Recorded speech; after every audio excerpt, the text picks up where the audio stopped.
Well, hello, y'all. It's time for another video from the Hidden Woman Within. Um, if you are returning, welcome back. If this is your first time, welcome in. Um, take the time to subscribe if you think you like the content. Hit the notification bell so you'll know when I upload a video. Hope everybody's doing okay. I have been running like a wild banshee. I am in the midst of moving. So I've been packing and moving and working and just doing all kind of stuff. So today I'm tired today, but I wanted to make sure that I got this video before the week is out. I've been kind of slacking because I'm moving and got a lot of stuff going on, but that's no excuse for me not to do what I say that I'm going to do. So let me see. I'm tired. I hope you've all had a great weekend or looking forward to the weekend like I am, but I'm still working this weekend. Like tomorrow, I'm actually helping a friend of mine. We're repairing her shower, and it's a decent sized job, but us girls, we gonna get it done. So with all that being said, without any further ado, let's just go ahead and get into the video. The last time I was on, I said that my next topic would be about marriage. And I was married for 25 plus years, 26 years to the same man. And we divorced after 26 years of marriage. And he is now gone on to be with the Lord. So what I'm going to be sharing is my experience in marriage, my experience as a wife, then just some general information about marriage. So I'm going to put my disclaimer out here, from the very beginning. I'm sure, I don't know who's watching. I say that, I've said that several times in some of my videos. I don't know who watches my videos. I really don't. It's really none of my business who watches. As long as the people that need it get it. And some people are just what they call trolling. That's okay too. Do what you got to do. They say, do you, boo. So my disclaimer that I want to put out here is this.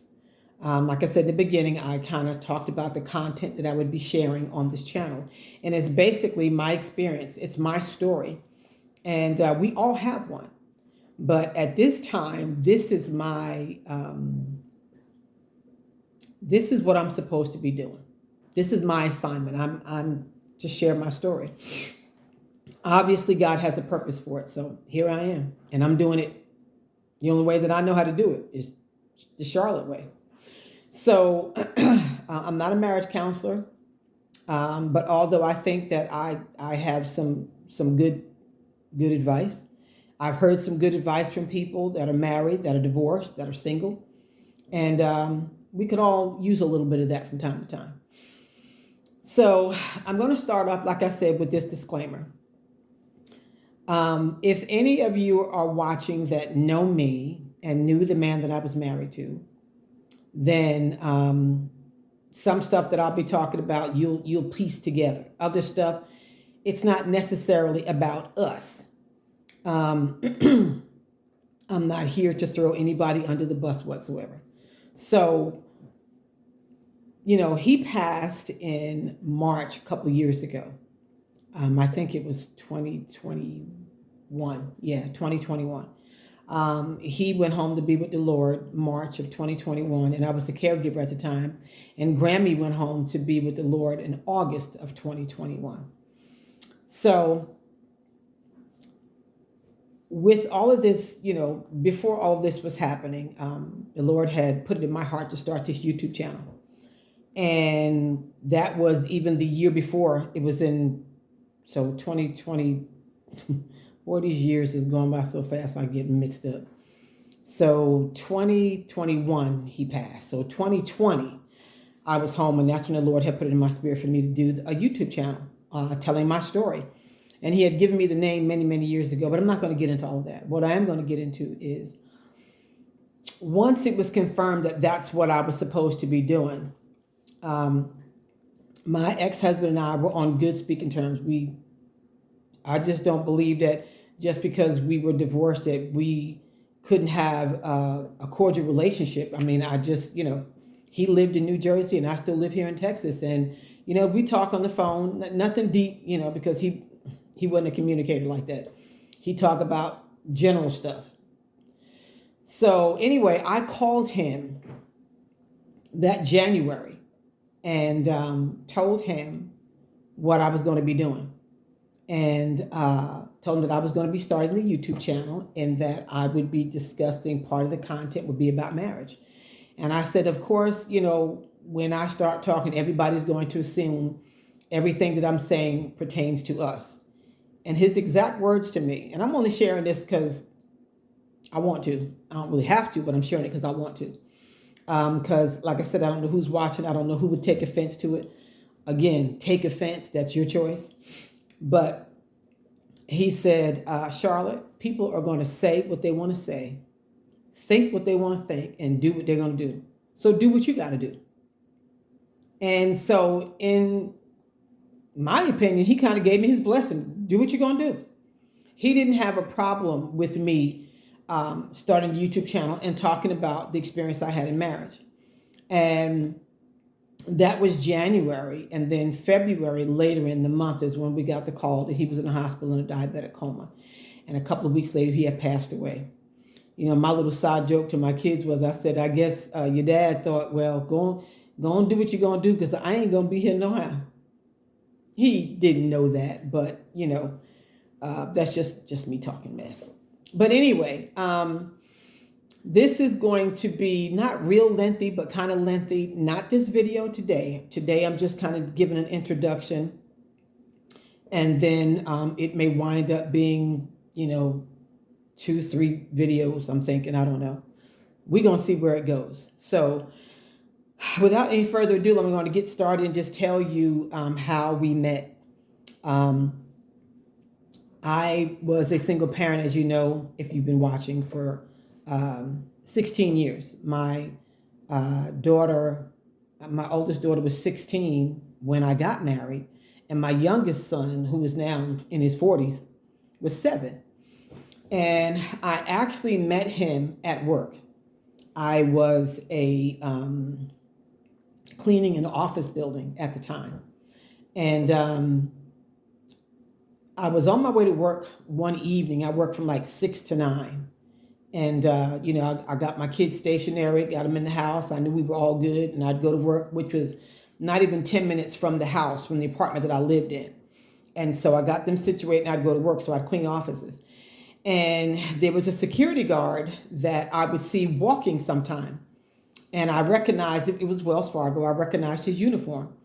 And so one day I'm on my way, not to go to work, but to do something else. And I saw him walk, and he was actually my neighbor. And I'm not talking about my ex-husband. And so I stopped and I was like, hey, you need a ride? And he was like, sure. And so we got acquainted with one another, and then come to find out we worked at the same place. He did security and I did the cleaning. So then one day I was on my way to work. He happened to be on the same shift that I was, and some kind of way, I don't know, he went into work late and I went in early because I did work at 6 o'clock. And I think I went in early or something. But I saw him, picked him up, and he was telling me that they had a job opening for security to check badges from 3 to 7. So this day I went in with him to find out, where I could go and put in an application. And that's when I saw my future husband. Actually, they knew one another, and my friend, introduced me to him. And all I could think was, God, he's nice looking. But then I thought, hey, he ain't that but old dog. You know how we would do back in the day. That's when if he was a really nice looking guy, we felt like he was a dog. And in some kind of way, it might have been almost that, well, he looked too good, he probably wouldn't be interested in me type thing. But anyway, that's my thought was, I said, he probably just an old dog anyway. Well, thank God he wasn't.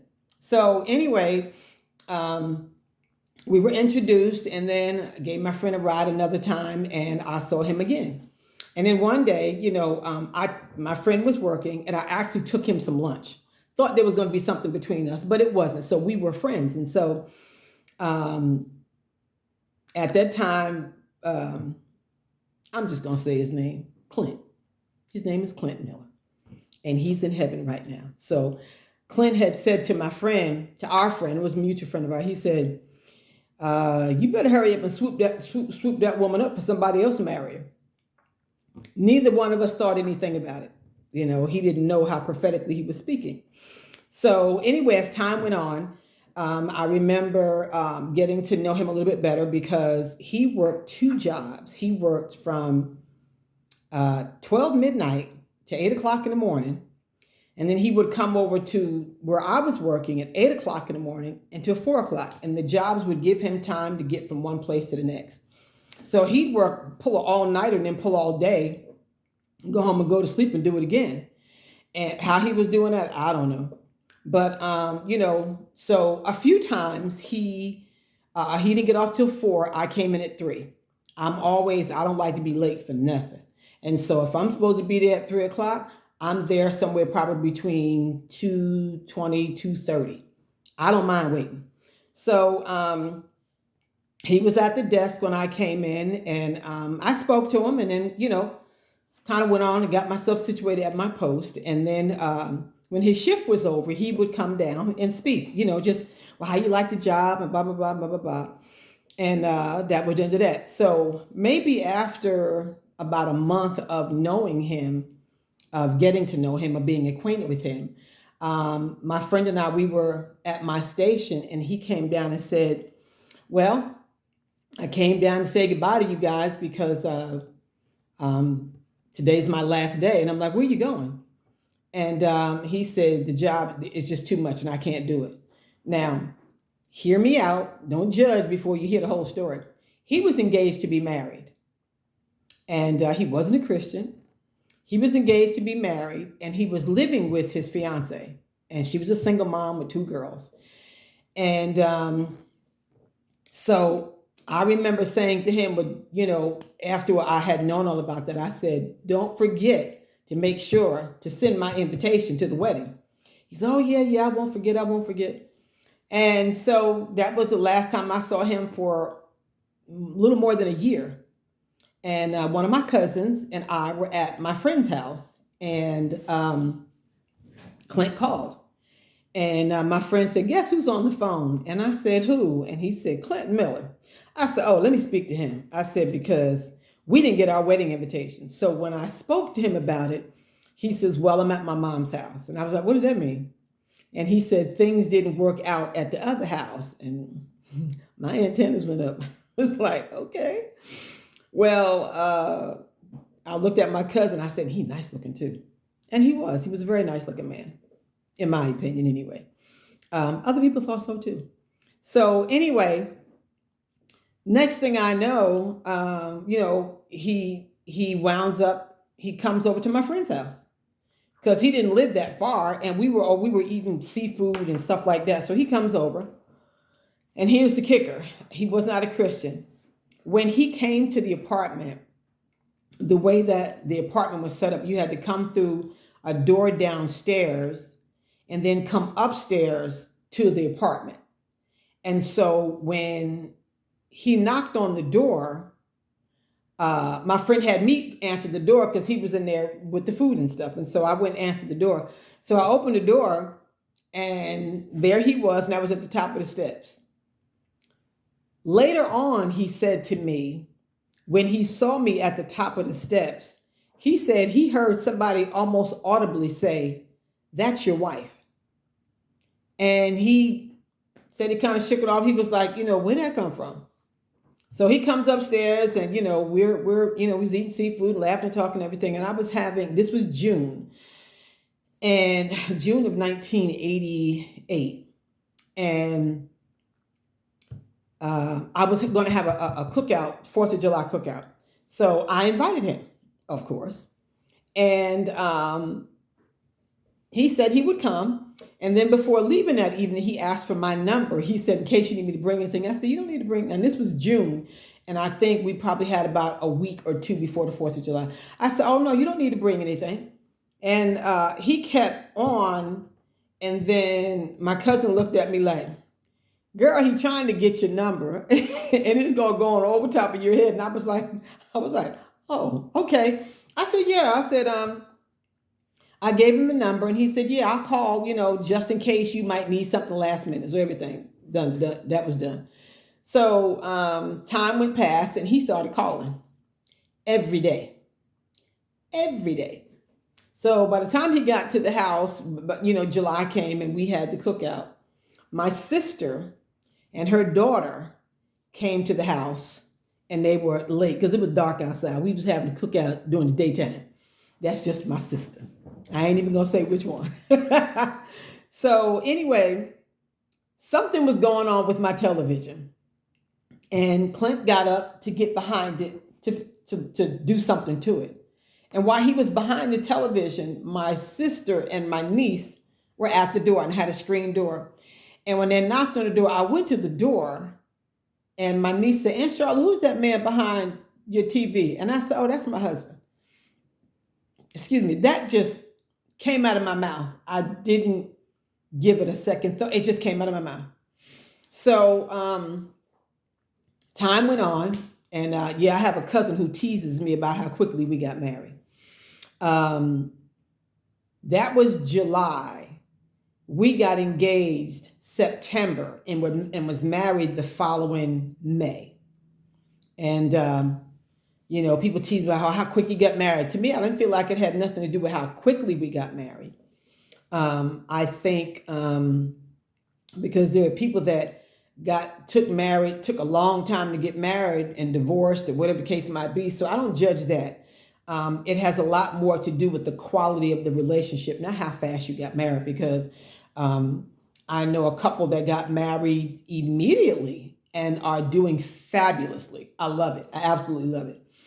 So that's how we met. And the sad thing about all of that is that we never got counseling. And I can tell you off the bat, I wouldn't marry anybody without getting counseling. Even at my age right now, I just feel like you need to sit down and talk to somebody about what you're getting into.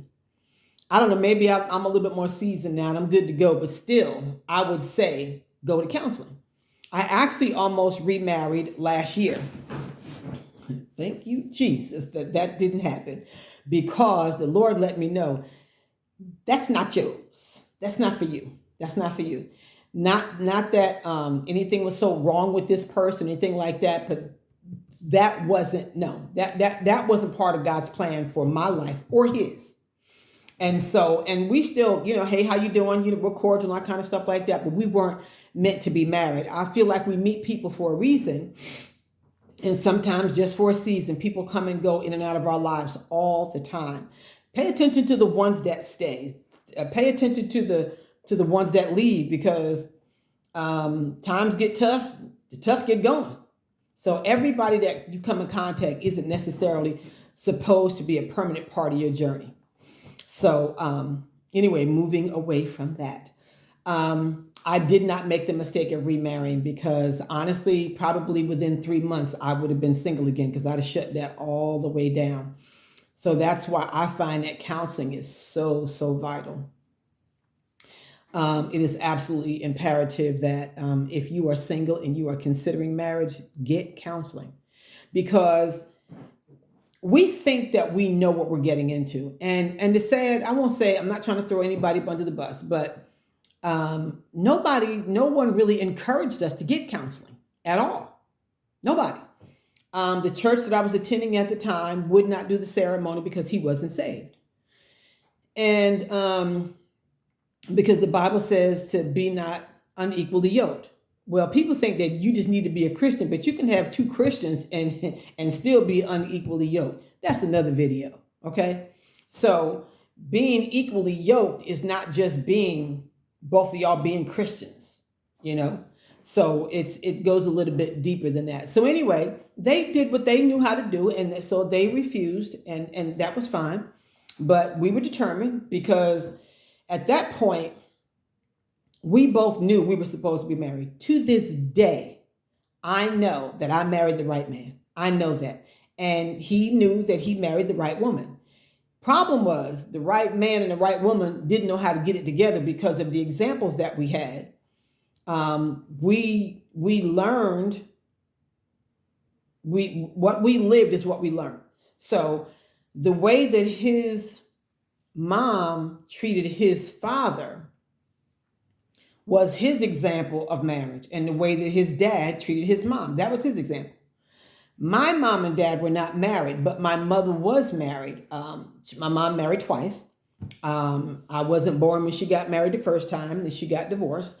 And then when she remarried, I remember my stepdad very well. I loved him. I mean, he was just, he was the one to introduce us to the McDonald's hamburgers. I still sometimes have them because it reminds me it's a comfort food for me. Not going to get off track. But anyway, then my mom modeled out marriage in front of me, and it wasn't good. It wasn't good. My grandparents modeled marriage, my aunts and uncles. I had older cousins that were married at the time. There was people in the neighborhood. So when people are married and you're around them, you pay attention. It's not that, oh, let me watch them. You just pick up on things. And trust me, a whole lot of it was not positive stuff. I learned a whole lot of what not to do as a wife. And I did all those things. And he learned a whole lot of what not to do and did those things anyway. Because for me, if you don't have communication, you might as well shut the front door and the back door and all the windows. Because without that, where are you going? And if you don't have a plan, and you can only have a plan if you got communication, so you can talk, okay, well, this is what we're going to do. I'm taking a rabbit trail, but I'm still talking about marriage. I have a lady that I recently met. She's one of the sweetest ladies. Her and her husband got married, and I think I've talked about them before. They got married when they were in their early 50s. And he was married before and has, I think, 2 girls, and she was not married before. And they were friends for 4 years before they got married. So she knew all about his relationships and everything that went on, and he knew stuff about her. So they were just friends that wound up getting married. And I really enjoy listening to them, even when they're apart. Like I've been decorating their home. And I was there one day doing some work, and he was home because he had to go to the doctor's office. So I got a chance to meet him. Sweetest guy. I mean, he loves his wife. And I mean, I'm like, wow, this is what it's supposed to look like. Because sometimes you can tell how people pick up on things about people when they try in the front, and they're not. So anyway, and I was outside talking to him. What I liked about him is the work that I had to do in the house. He opened the door, let me in the house, offered me water. Do you need anything? No. And he went right on back outside. He did not stay in that house while I was in there, as he should not have. No, nothing would have happened, no kind of way, but you don't put yourself in those kind of situations. So, so then when I'm done and I come outside and and he's gardening and stuff, and, we just chatted real quick, and come to find out he's a chatterbox just like me. So we were out in the driveway probably talking almost 2 hours, and his wife called me. And she said, oh, I was just checking up on you. Is everything okay? And I said, yes. I said, I'm actually here talking to your husband. She said, isn't he a joy to talk to? And she sounded so genuine. And I said, he is, but I gotta go. And so anyway, I just kind of love their relationship. So anyway, I just feel like that is a very, very important part of a relationship, is communication and the counseling. And so I'm running out of time. I'm not going to, like I said, I'm not going to, try to cram all of this in one. And then I will continue talking about my experience, because the one thing that I know for sure about me, I am a wife. I am a wife.